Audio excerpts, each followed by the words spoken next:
tell me that I'm never. Halo semua, salam sejahtera Malaysia. Selamat datang ke channel Fels Lifestyle. Teman-teman, tular di media sosial di mana-mana pun bercakap tentang case GISBH berkaitan dengan isu GISBH, penganiayaan kanak-kanak. Dan pada akhirnya, terbaru yang di Pertuan Agong ke-17 Sultan Ibrahim sudah bertita berkaitan dengan isu ini. Dan akhirnya saudara-saudara, satu kenyataan daripada kepimpinan PAS yang pasti mengejutkan ramai. Satu kenyataan ataupun perkongsian daripada Malaysia kini bertarikh 22 September. Siasat GISBH, tapi jangan berlebih-lebihan. Sambil memuji tindakan polis terhadap Global Equine Service and Business Holdings, PAS menggesa pihak berkuasa supaya tidak bertindak secara berlebihan. Setiausaha Agung PAS, Taqiyuddin Hassan berkata, parti itu mengikuti rapat perkembangan siasatan terhadap GISBH. PAS mengalu-alukan siasatan yang telus, terperinci dan profesional ke atas pelbagai dakwaan terhadap GISBH, mengikut undang-undang yang sesuai, sama ada melibatkan aspek kepercayaan dan pegangan keagamaan maupun isu-isu lain seperti amalan perniagaan, salah laku seksual, penganiayaan, perbuatan jenayah dan sebagainya. Namun begitu, berdasarkan kempen dan naratif negatif berkait kumpulan ini yang banyak tersiar di media sosial, khasnya yang mahu tindakan segera dan tegas diambil, PAS menggesa semua langkah diambil mestilah dibuat secara cermat dan teliti bagi memastikan tidak berlakunya pengabaian hak, ketidakadilan, dual standard atau tindakan yang berlebih-lebihan. PAS menegaskan terdapat beberapa aspek positif mengenai GISBH seperti rangkaian perniagaannya yang besar. Polis menahan 155 lagi ahli GISBH dalam serbuan besar-besaran melibatkan pelbagai agensi di seluruh semenanjung Malaysia.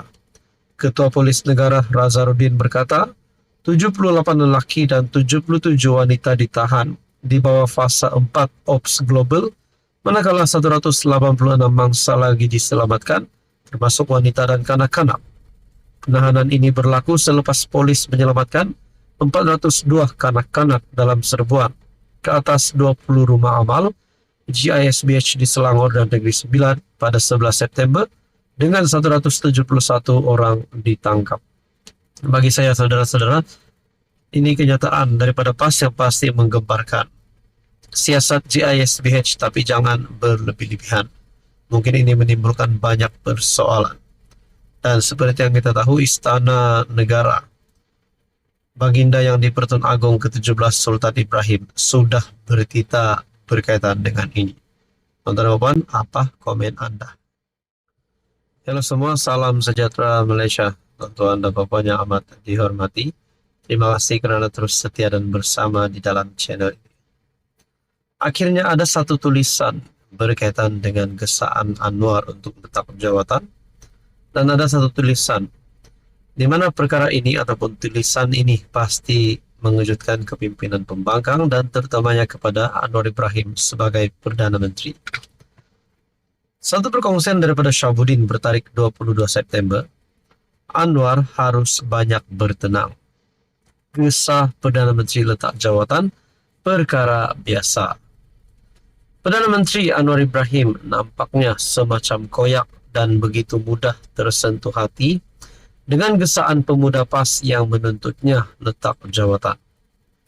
Sebagai reaksi, beliau bukan saja membalasnya dengan mencabar agar undi tidak percaya segera dilakukan terhadapnya dalam sidang parlimen akan datang, malah turut menampilkan dirinya dengan ucapan balas yang berapi-api.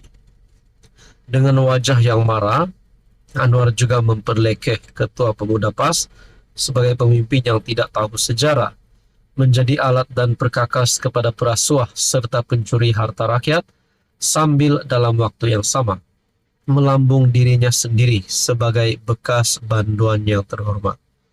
Wow, adakah status banduan terhormat di dunia ini? Menurut Syahbudin. Melihat gayanya berucap sedemikian rupa sambil dengan nada menjerit di malam memperingati kebangkitan reformasi Jumaat malam yang lalu, kadang-kadang membuatkan kita berpikir, ini ucapan seorang Perdana Menteri atau ucapan Ketua Pembangkang? Yang jelas di mata penilaian ramai orang ialah Anwar masih seolah-olah sukar menanggalkan watak sebagai Ketua Pembangkang.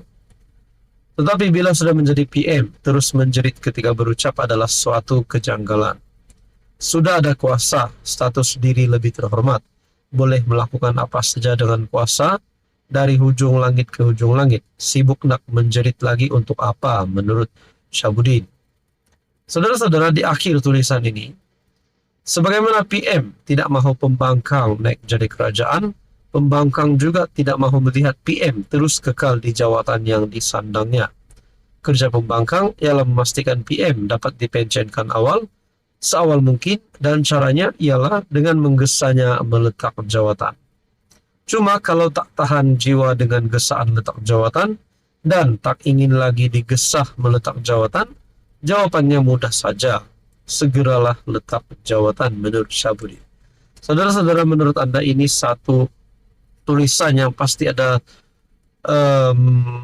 isi tersiratnya. Mungkinkah dengan ini Anwar harus lebih bertenang? Dan gesaan letak jawatan itu adalah perkara biasa bagi Anwar Ibrahim sebagai Perdana Menteri. Saudara Bapak, apa komen Anda? Halo semua, salam sejahtera Malaysia. Tuan-tuan dan Bapak yang amat dihormati, selamat datang ke channel Fels Lifestyle. Akhirnya, sekali lagi, usul undi tidak percaya sekali lagi keluar di media sosial, dan ini dinyatakan sendiri oleh Perdana Menteri Anwar Ibrahim PMX. Akhirnya, selepas Anwar Ibrahim digesa daripada kepimpinan PAS untuk meletakkan jawatan, kerana usul itu telah diluluskan oleh kepimpinan PAS menggesa Anwar letak jawatan, nampaknya Anwar Ibrahim menyahut cabaran itu dengan mengeluarkan kenyataan untuk mengadakan usul undi tidak percaya pada masa persidangan terdekat ini. Satu tulisan daripada Syahbudin bertarik 21 September. Elok juga ada usul undi tidak percaya Oktober ini. Selepas Anwar mencabar agar usul undi tidak percaya dibentangkan terhadapnya di Parlimen pada sesi Oktober ini, cabaran itu segera disahut oleh Ketua Penerangan PAS, Ahmad Fadli Syari. Menurut ahli Parlimen Pasir Mas itu, jika benar usul undi tidak percaya mahu dibentangkan, ahli-ahli Parlimen Blok Kerajaan hendaklah dibebaskan daripada perjanjian yang sebelum ini mengikat mereka. Beliau mendakwa wakil rakyat daripada Blok Kerajaan ketika usul percaya terhadap Anwar pada Disember 2022 dahulu telah diikat dengan suatu perjanjian. Jika benar-benar anak jantan, bebaskan ahli-ahli parlimen daripada semua perjanjian yang mengikat mereka. Beri mereka kebebasan mengundi mengikut pilihan sendiri. Kita tengok adakah Datuk Seri Anwar masih kekal ataupun tersungkur, katanya di FB. Saudara-saudara, menurut Anda, adakah sekiranya kepimpinan PHPN Kerajaan Perpaduan hari ini membebaskan ataupun tidak lagi mengikat ahli-ahli parlimen untuk lompat sokongan ataupun lompat parti?